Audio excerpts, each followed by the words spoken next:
prodding up through the frail integuments of the planet like an intergalactic spear, isn't it? It's like the tip of a cocktail stick emerging through the skin of a super colossal pickled onion.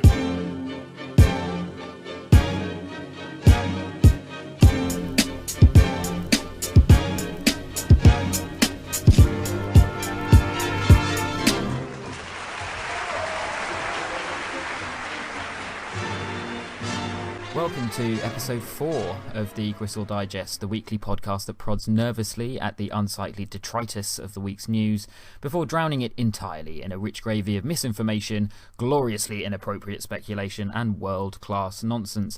Today is the 24th of April. I'm Oripsen and I'm joined as ever by my good friend Paul Moss. How's it going, Paul? Not too bad, sir. Not too bad. None too shabby here in the Moss household. Excellent. Any highlights for you this week? Probably too many to mention. In fact, all just one never-ending sequence. Yeah, just one. Highlights. I basically live my life as a constant highlight. And yourself, any highlights? None more than I can mention either, I suppose, or too many to mention as well. But I suppose I'll just start with the top stories. Go for it. First story this week. World looks set to lose all celebrities by the end of 2016 if the current mortality rate continues. The 2016 celebrity holocaust continued this week with the untimely demises of British comedian and much-loved funny-faced piano player Victoria Wood and androgynous 80s musical icon and pervy rascal Prince. In a year that has already seen the loss of David Bowie, Alan Rickman, Ronnie Corbett and Johan Cruyff, to name just a few, insurance premium rates for celebrities are to skyrocket, with many predicting a total wipeout of anyone who was ever known for doing anything by the end of 2016. A BBC study claimed that 2016's obituary rate is staggeringly high. 5 times more people have died in the opening months of the year than the year which recorded the previous highest number of obituaries. The story has led to a wildly unnecessary speculation as to why this might be happening, with theories ranging from the baby boom generation to the widening definition of the word celebrity. Next story this week. Obama lets his hair down in his end-of-term field trip to the UK. The US president today indicated in a BBC interview that he would not support sending ground troops into Syria in the latest episode of his end-of-term holiday to the UK. Obama's presidential visit to the UK has been characterised by a student about to graduate kind of insouciance, as he has casually tossed out quips about Brexit, participated in a town hall style question and answer session with a demeanour that made Howard Marks look panicky, and hung out with Dame Judes at the Globe Theatre in London. Officially, his trip was to commemorate the Queen's 90th birthday, but Obama has used the holiday to take in some culture, entertain some friends, and annoy a London mayor to the point of madness. World holds back tears as Sunday Times Rich List shows the planet's richest have fallen on slightly hard times. The world has fought to hold back its tears upon the publication of the Sunday Times Rich List, which has shown that the wealth of those at the very top has indeed fallen. Lakshmi Mittal, who topped the list, previously had a reported fortune of £27.7 billion in 2008, whereas in 2016 his wealth was a paltry £7.12 billion. Others at the top of the list that have seen decreases in wealth include oil billionaires Carrie and Francois Perraudot, whose wealth has fallen 42% to £3.35 billion. However, before we all go and start wiring money to the hard-up super wealthy, it's perhaps worth noting that despite some individual cases of falling wealth, the wealth of the entire 1,000 on the list did in fact increase overall by nearly 30 billion. So maybe we don't need to call Lenny Henry just yet. Those are the stories for this week, Paul. Start with some big ones. Start with the first story, which I must say is a story I don't really care about. The fact that celebrities are dying all over the place. I mean, it dominated the news. I felt obliged to include it for the sheer kind of column, inches it was taking up. But it has been a huge story, and it's just every week, numerous people. This week, also in addition, was WWE superstar China, the bodybuilder cum porn star. Yes. The sad news there, and I'm wondered why this wasn't picked up by more stories, is that she was officially the 9th wonder of the world. I believe that was official, and now she's gone. Wow. So we haven't just lost a fantastic porn actress and female wrestler. We've lost a wonder. Yeah. We're back down to 8. I can't believe that hasn't been reported yeah. more widely. For records, the 8th wonder of the world was actually Andre the Giant, who's also dead. So Oh my god! What a good time for wonders of the world. It's not good, but thankfully wrestling aren't going to pick any more world wonders, so we should be safe. The moniker of doom. I never want to be a wonder of the world. Let's put it that way. I don't think I'm at any risk of that happening, but well, you don't know. Poison chalice. You don't know. Don't sell yourself short. I mean, that's come the on. curse of the wonder of the world strikes the curse again. Of the wonder of the world, exactly. I mean, it's been fine. I acknowledge that 2016 has seen a large number of celebrities irregularly passing away, higher than normal.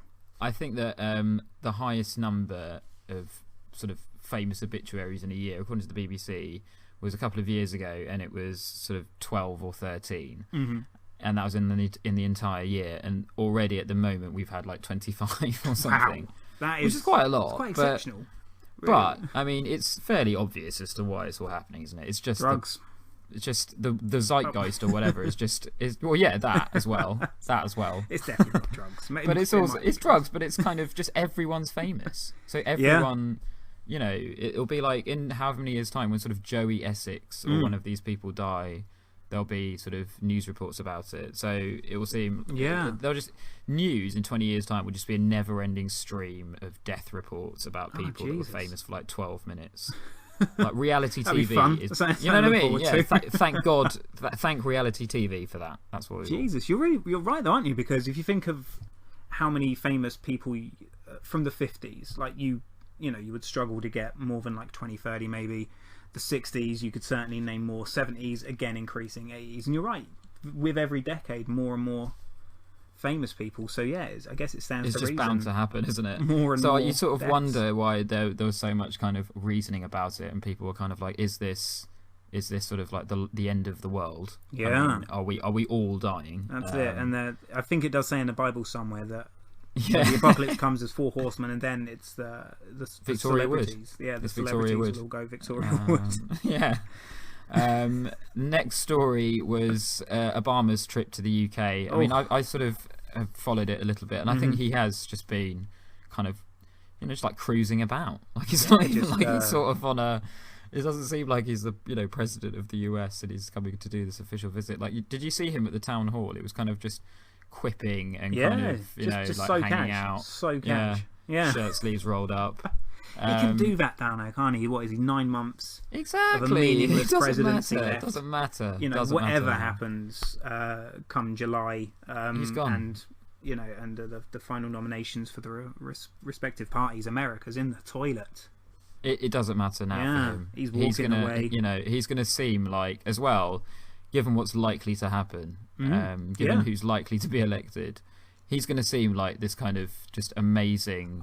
He's going to be a legend. Exactly, his legacy will seem like he's like the benevolent at the back king. of his mind. He's got to be thinking, I'm guaranteed I'm going to be on the $20 bill at some point. There's going to be a Barack Obama day. Like the dude's a pioneer, so it's all accolades and glory from here on in, really. So I mean, he's managed to. I think he's used this opportunity to sort of speak his mind about a few things as well. I mean, he spoke about Syria, which was obviously fairly punchy, but I don't think anyone was really surprised by that. But he also kind of waded in again into Brexit and sort of mentioned that the possibility that if UK left the EU, that if the US was to strike up a trade deal with the UK, it could take 10 years, which is quite worrying. But and you can understand what he's getting at. I mean, absolutely. It makes quite a lot of sense. I know a lot of people don't like to hear it. Yeah. It's but I sort of think, I mean, I think there will be uncertainty and it will take time. But 10 years. 10 years is... I mean, 10 years. That's a long time. It is a long time. I mean... But, in his words, we're going to get to the back of the queue. The back of the queue. That's not a nice image. Yeah, plus it's a long queue. I mean, how many countries are there? I mean, we might be out of Europe, but it's a little bit what's unfair. Happened to the rest of the world? We're not. It's a little bit unfair. All the way to the back. Like behind countries that are way smaller than us and stuff. Yeah, and there's loads of countries that he hates well low. Like North Korea, they're in front of the queue than us. That's essentially what he's saying. An outrage, Barack. Yeah, punchy words from Barack, really. Yeah. I mean, he's Dastardly part Kenyan. yeah. That was a ridiculous episode. I think that was earlier in the week, wasn't it? It was. Johnson Yeah. Boris in the Johnson, or the Sun, I think, perhaps. Well, I think it was Boris Johnson who said it, but it was definitely published in the Sun, and you can tell they. I think it was a column he wrote for the Sun, to be honest with you. Jesus, and that makes sense. it's even worse than just like a comment that was picked up. He was actually paid to write that. But yeah, with intent. Ridiculous. Yeah, exactly. It was ridiculous because it really kind of undone because I think Barack Obama put a lot of people's backs up by saying what he said, because I think a lot of people don't like to hear that. There's still a lot of very proud Englishmen who still like to think that we run three quarters of the world. And when you hear like someone saying, "Oh, you'll be the back league," it was like, "What? Never! We're in England. We'll be at the #1 spot forever." And it really annoyed people. But then, and it also it's just not his. It's not his business, really, is it? It's not. Yeah, so you can see why it annoyed people. But then, with Johnson immediately backing it up with a thinly veiled kind of just a gossamer thin veil of racism. Absolute maddening argument that because he was because his father was Kenyan, I suppose, that would instill in him some kind of post-colonial kind of congenital hatred of Britain, which is just the most tangential, ridiculous, insane bullshit. Like in the same breath, it's him pandering to his supposed best buddy Cameron, but also he completely hates Britain. So it's like, well, does he? I mean, he's sort of been really losing the plot a little bit, Boris Johnson, this week, because in addition to he didn't have Barack much Obama, of a plot to start with either. No, did he? But I mean, in addition to Obama saying these punchy things about Brexit and all the rest of it, he's kind of he's seeing him on TV just sort of lounging about, like hanging out at the Globe Theatre and stuff like that, just sort of watching little ditties with Dame Judi Dench and stuff. And Boris Johnson is allegedly smoke is coming out of his ears and all sorts, but jealous. Exactly. But I mean, across the pond it seems like presidential debate or the presidential election is hotting up. I mean, oh Jesus, yeah. One thing I saw which was quite interesting was Bernie Sanders, who's obviously now struggling.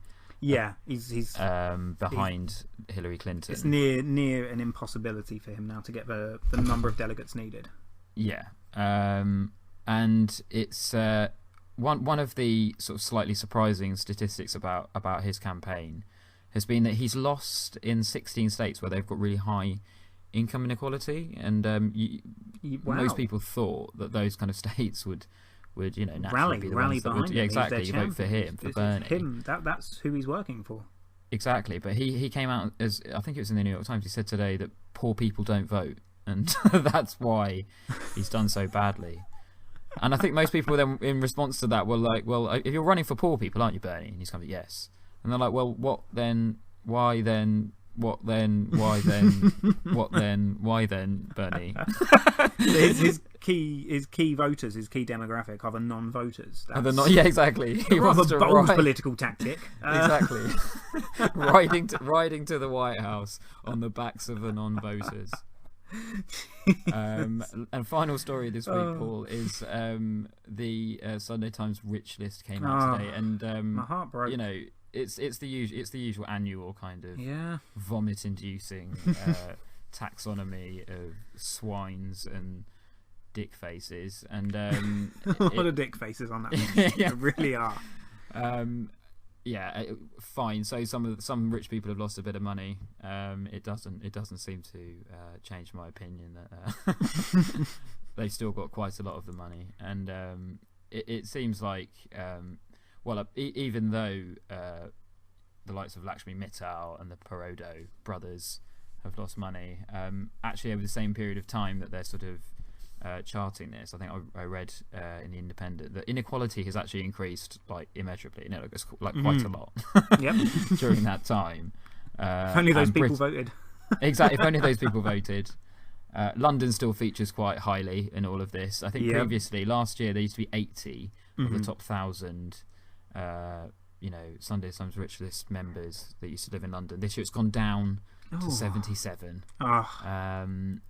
Probably because of Brexit, really, which is quite... Probably because since Panama Papers, at least three of them have had to move.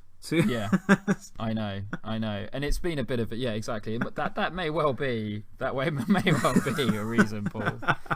You joke and you make amusing like that, but it might actually be based in some truth. A veritable muse. A veritable musing. But London still is, I think, like the most obvious kind of plutocratic place in Western Europe, at least. I mean, I think most people know about that kind of. There's a memo that was released some years ago it was actually drafted by two investment bankers at, I think it was Merrill Lynch or Citibank or something, and it was a memo that was drafted for their clients, to sort of show them how to, an investment strategy. But it basically just identified what those bankers thought were what were called plutonomies, economies around the world where like the 1%ers disproportionately control way more than they should. And it wasn't really commenting on whether that's a good thing or a bad thing. It was just saying that here are some places where that is the case, and the UK was one of them. And it's sort of saying that if you accept that that's how it is there, then you invest money on that basis. You invest in luxury goods brands, you invest in companies that essentially exploit the poor, like short-term lending businesses and all that sort of stuff. And it was a really like cynical breakdown of the fact that this is kind of out there. Like, regardless of what happened in the rich list this year, inequality is still at sort of eye-watering levels in a way that it's perhaps never been before. Jesus. And these the guys that sort of said this weren't sort of flag-waving commies or anything. They were bloody investment bankers, like looking to make a buck. That's why they said it. And yeah, it's quite ridiculous. But that is shocking, isn't it? Like, Jesus. Here's some just really cold advice on how to get ahead, how to exploit the already fucked up world. you can only get to be that rich by being a bastard.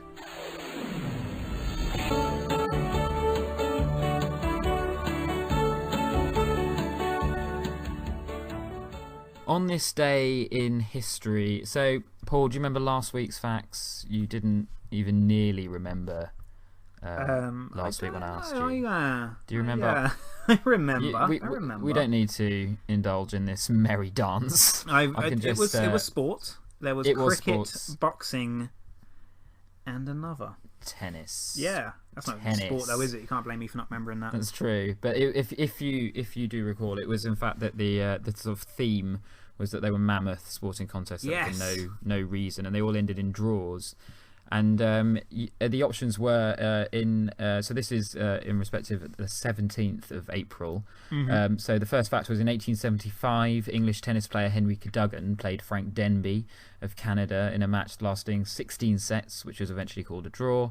In 1860, English boxer Tom Sayers fought John Heenan of the USA in a match lasting 37 rounds, which was eventually called a draw. Or in 1811, Kent played Sussex in a timeless cricket match which lasted 12 days before eventually ending in a draw. And as you may remember, you went for cricket. The Cricks. And the answer is actually boxing. In 1860, English boxer fought Tom Sayers fought John Heenan in a match which did last 37 rounds. Jesus Christ. Exactly, and was eventually called a draw. It was apparently... What year was that? What year was that? This was in 1860. Oh, they've got cock and gloves on as well. Jesus. Exactly, and it was... I think it took... The fight itself was over sort of 2 3/4 hours, and even though it was completely illegal at the time that it was fought, and even though it was fought in a field in Hampshire, sporting historians and kind of boxing enthusiasts acknowledge that it is the inaugural world title fight. Wow. Because it took place between an Englishman, a bare knuckles Englishman, Tom Sayers, and John Heenan of the US. So that it is meant to be the first world title fight. Wow. It was also definitely the first brain damage in a fight, because cock and balls, rounds. That is insane. 37 rounds in a Hampshire field. But you did mention last week you You were close. It was there was a reason why you went for the cricket. Yeah, I because went you for the did mention cricket. I that knew timeless about test. unlimited overs and And you're right. There was actually a timeless test.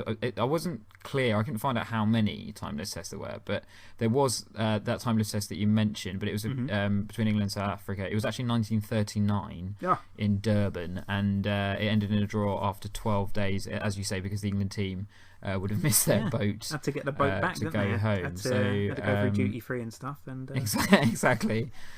So kind of pretty ridiculous situation, and it was there was no timeless test ever played again after that. Yeah, which was probably they realise this is a 12 days for zero payoff. Yeah, I don't know if there were ever any more 37 rounders in boxing. Oh, jeez, I hope not. But I think there may have been. There probably would have been some long ones because I mean, Sayers v Heenan. I mean, there used to be like 18 rounds up until early parts of the last century, up until I think like 40s it's just brutal, isn't it? It's just brutal after a point. But yeah, I mean, Sayers v Heenan was the first in what were called a number of fights of the century, and I think some of those were meant to be pretty unpleasant as well, I would imagine. But facts this week, Paul, and the theme for this week's facts is, as you would probably expect, mass instances of mild law breaking by innocuous groups of people. You probably saw that coming. Yeah, a bit too obvious, if anything. You it's mainly probably saw that coming. A bit too obvious, yeah.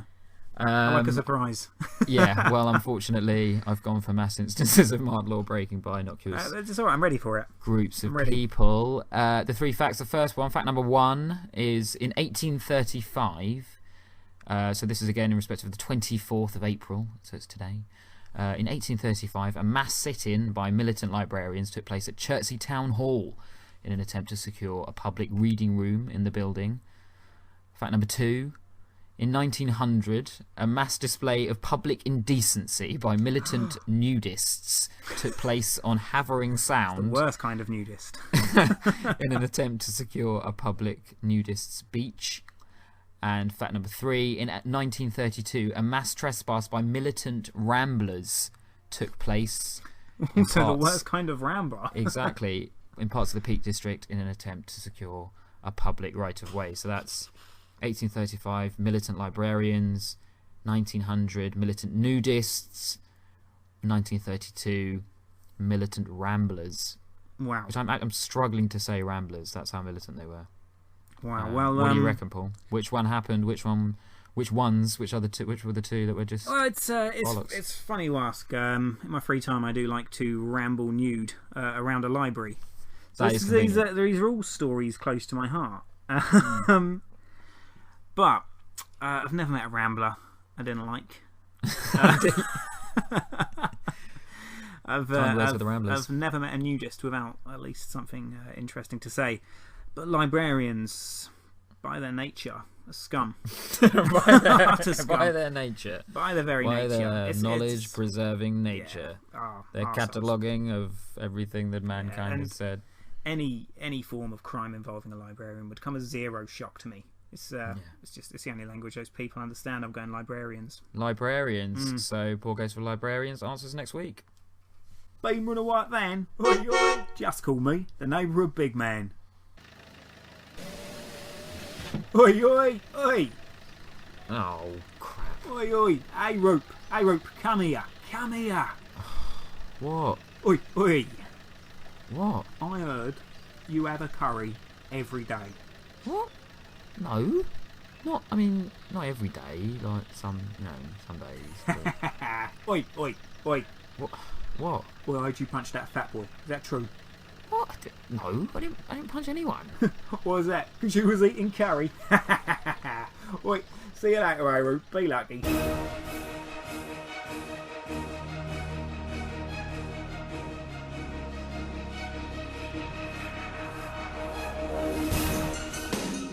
The Moss Report.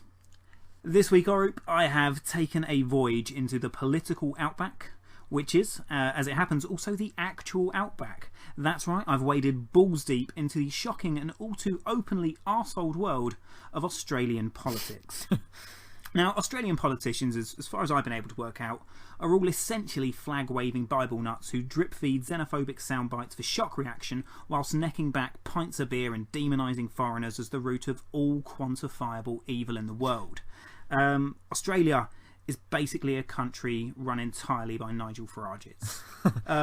Plural. Yeah, that's it. There's Loads more of than one. Farages, yeah. But one particular Farage, though, has caught my eye this week, and he goes by the name of Dr. Dennis Jensen. Now, with an 18-year career in Australian politics, Dennis Jensen has left in his wake a trail of twattish opinions that you could follow like Hansel and Gretel escaping a sweet house witch and arrive easily assured of the fact that he's an utter drongo. So long as I'm right in my assumption that drongo means cunt. Spicy. For starters. Oh, spicy indeed. For starters, though, and this is why I believe he is a drongo. Jensen boycotted Parliament on the day of the state's official apology for Australia's stolen generation, which was the state-ran systematic removal of Aboriginal children from their families. A horrific practice that was happening as recently as the 1970s. He also recently successfully outraged many by openly saying that the state should not be funding noble savages over government funding for Aboriginal settlements. Now, in addition to his irrational disdain for Australia's Indigenous people, although, to be fair, he did say they were noble savages. It's definitely a step up from just plain old savage, isn't it? Oh, definitely. You know, they're noble. Exactly. Something, isn't it? They're not, yeah. But Jensen is also an enormous global warming denier, writing the whole thing off as just a bunch of drummed up scrubwongle, and is on record as saying the link between human activity and global warming is for bogans.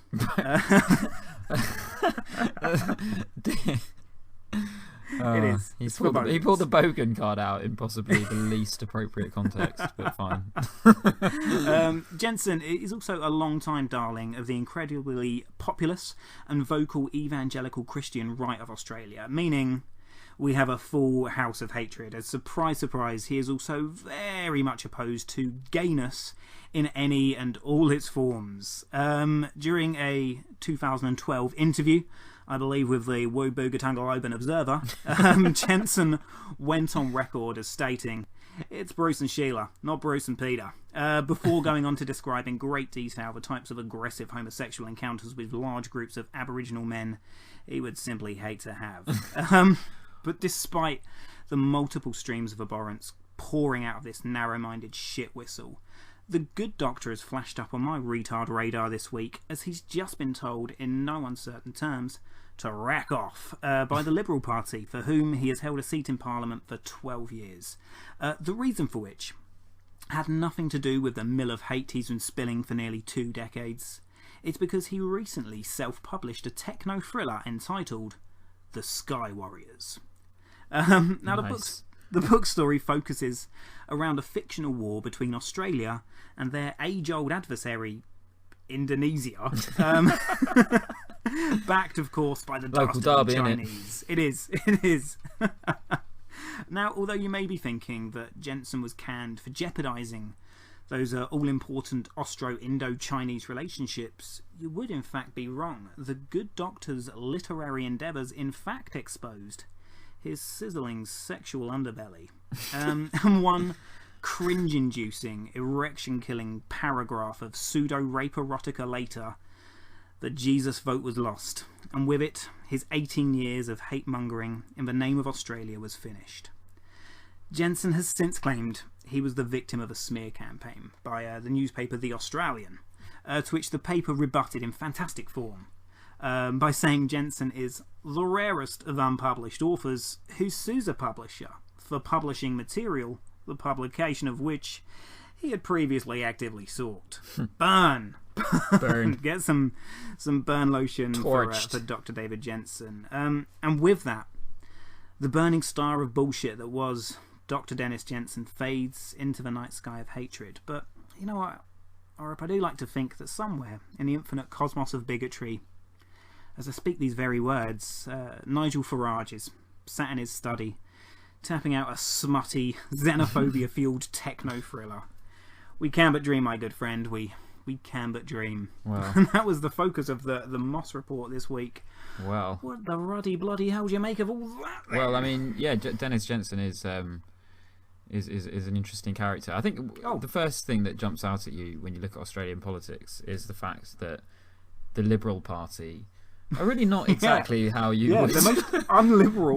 Just, I'm don't behave assuming in they a way use that in pure irony. that I would normally associate with the Liberal Party. Yeah, exactly. It's just like a joke. It's like another one of these Aussie jokes. They're funny bastards over there.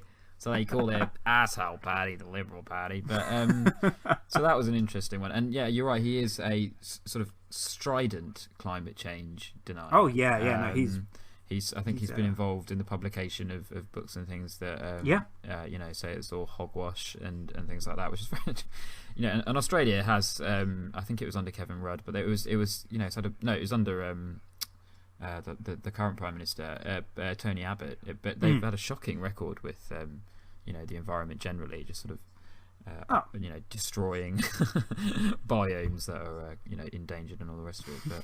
But yeah, he's a pretty unsavory character and as you seem to point out, just ticks the boxes. Every single kind of if you had like trump cards of bigotry.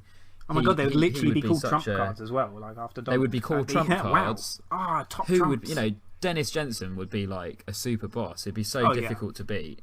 He would absolutely destroy Farage. I mean, Farage, I don't know his points. I just don't think they would compete with someone like Dennis Jensen. I don't know. It's different league. Yeah, different league of hatred. I mean, his book. It's had obviously people are concentrating on the fact that it's had some saucy passages in there. Very little sauce, to be fair to this guy. Yeah, a paragraph. Like a single paragraph was enough to anger the Christian right. But some other people have actually looked into, have sort of read it more broadly, and I didn't read it. No, I haven't either. But I like the fact that someone compared it to an Adam Sandler movie. I was like, what the?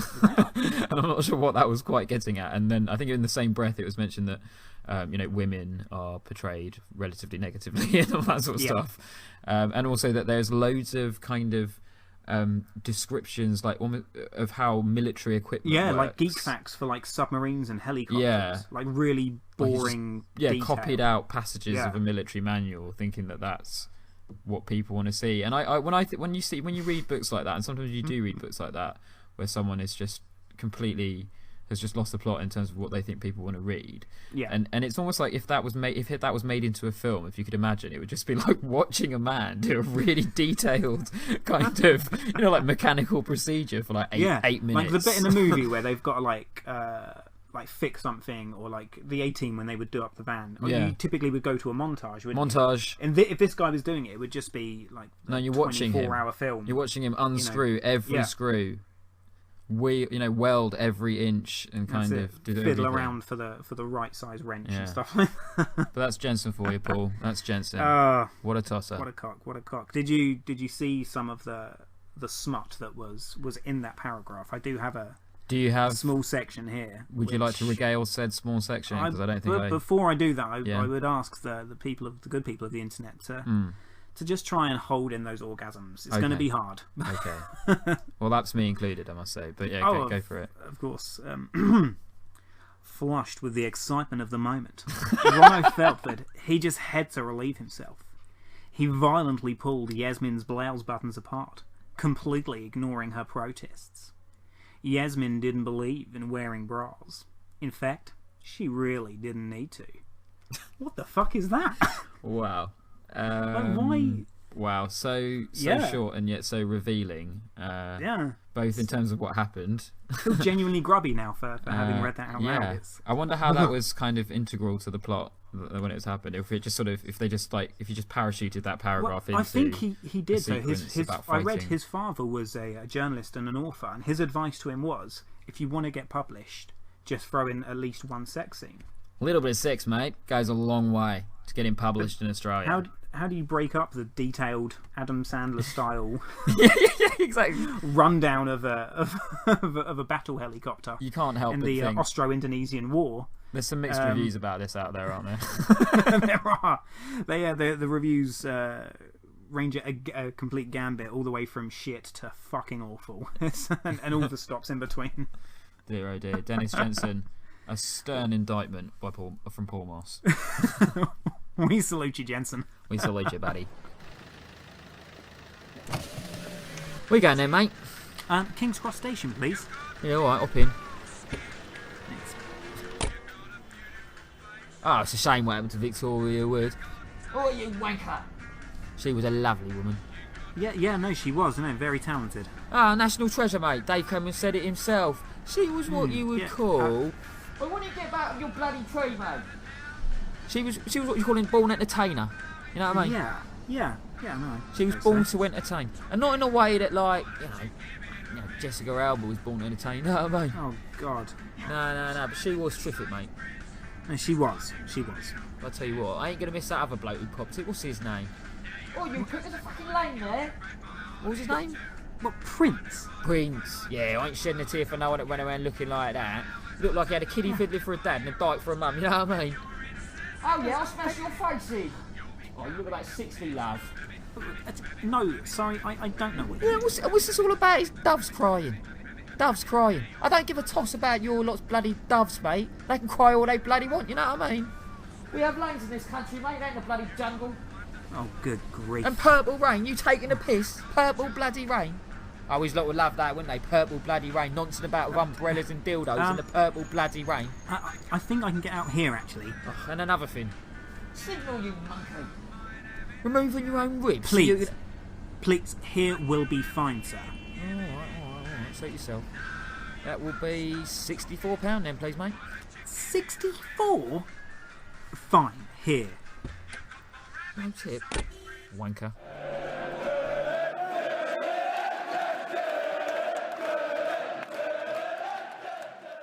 Sports and douchebag sportsman of the week this week goes, and this is a controversial choice, Paul. You may. This is contentious. Am I likely to disagree? You may disagree. It's not me, is it? It's not you. It's not you. Your sporting endeavours haven't made the press. Oh, thank God. This week. Thank God. But this week's douchebag sportsman of the week goes to Chelsea's Eden Hazard, who said in a post-match interview that we don't want. I know why you picked the this. Fans, the club, the players, Tottenham to win the Premier League. That's what he said, Paul. He did. And later on Match of the Day, Ruud Gullit said that he understood the comment, but he wouldn't have said it. Yeah. And that Martin Keown, of all people, former Arsenal player, Martin Keown said, the Tottenham players are probably listening to that right now and it's goading them a little bit. But they might say, this is classic, where's Eden Adam been all season? Hey? Where you been, Eden? You know what I mean? I'm Martin Keown, I want to know where you've been. And so, what do you make of all of that? I mean, yeah, I've obviously gone for that, but... Look, I think the point is with this piece, I am one of the small minority of people in the country that don't want Leicester to win the Premier League. You're alone because I'm a Tottenham fan, and apparently Eden Hazard and Cesc Fabregas have also chimed in. But what do you think about that? Wow. What a douchebag thing to do, right? Wow, right? Well, curse that handsome bastard.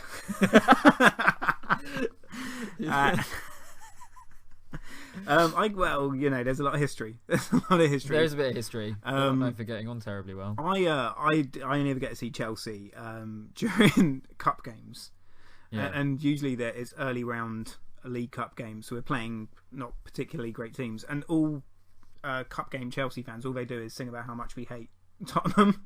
And I obviously didn't grow up in Chelsea. In fact, grew up with Spurs.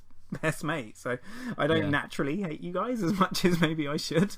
Well, I love that you picked this story. Yeah, it's a touchy one. I mean, I get it. We Tottenham have got basically Chelsea are essentially in a position whereby they could decide the fate of the Premier League. I mean, I think they're playing both.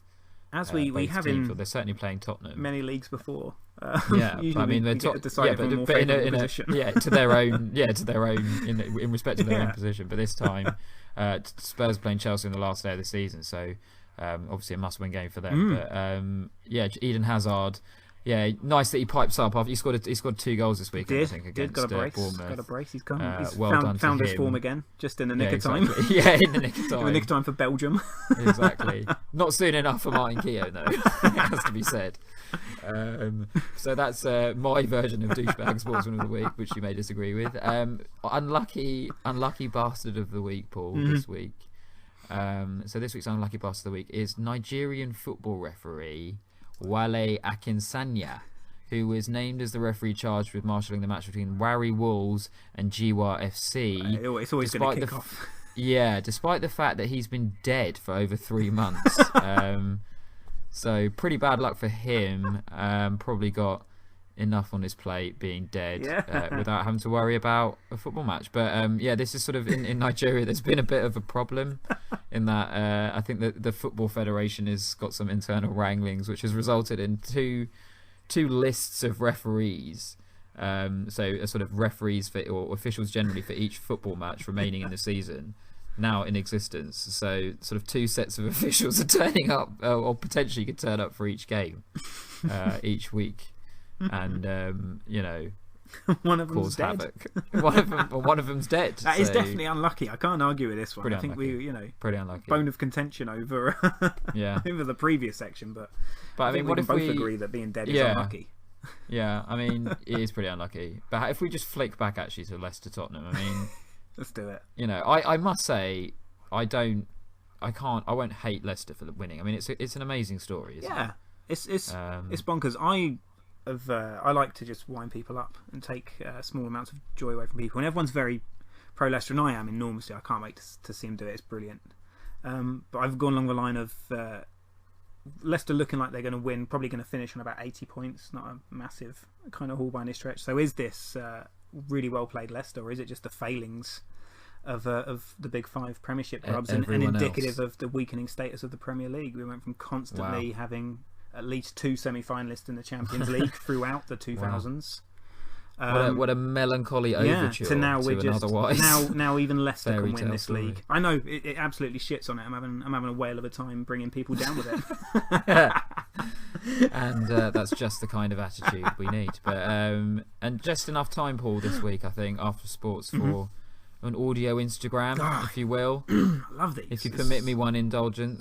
And just to clarify, actually, one thing that I said last week, I said that an audio Instagram is me describing an Instagram image that I selected this week. By select, I mean completely fabricate.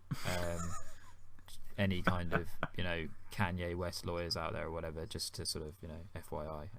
They're busy. If you can guarantee anyone's busy, it's the Kanye West lawyers. Exactly. But this week's audio Instagram of the week, Paul, is a picture of Chedlington J. Evans, or Ched Evans, to his mates at Wetherspoons in Sheffield with his arms around teenage girls. Instagram with the hashtag Thug Life. So that's the one I've selected this week. It's the one the nation would have selected. I think in this week of loss and tragedy, I think everyone was their hearts were warmed by the near end to the plight of Ched every Evans. cloud has a really sleazy poo-poo footballer lining. So that probably wraps it up for this week. Please, if you liked it, please follow us on Twitter at Gristle Digest. Why wouldn't you do that? Exactly. Also, check out our SoundCloud page, soundcloud.com/the-gristle-digest. You can also find us on iTunes. Get on iTunes, download us up. And also check out our YouTube page and email us with any comments or suggestions or anything that you want to say. thegristledigest@gmail.com. Why would you not do all of those things? Why as a human being would you not? I don't know. If you're just selfish, it would be selfishness. If you're listening now and you're not going to do any of those things, fuck you. Well, don't. I mean, I'm going to wheel it back. But do carry on listening. do please. And on that note, please do tune in next week. It'll be great to have you back. And that's goodbye from me. And goodbye from myself. Fuck you, what you wanna do? We give a fuck about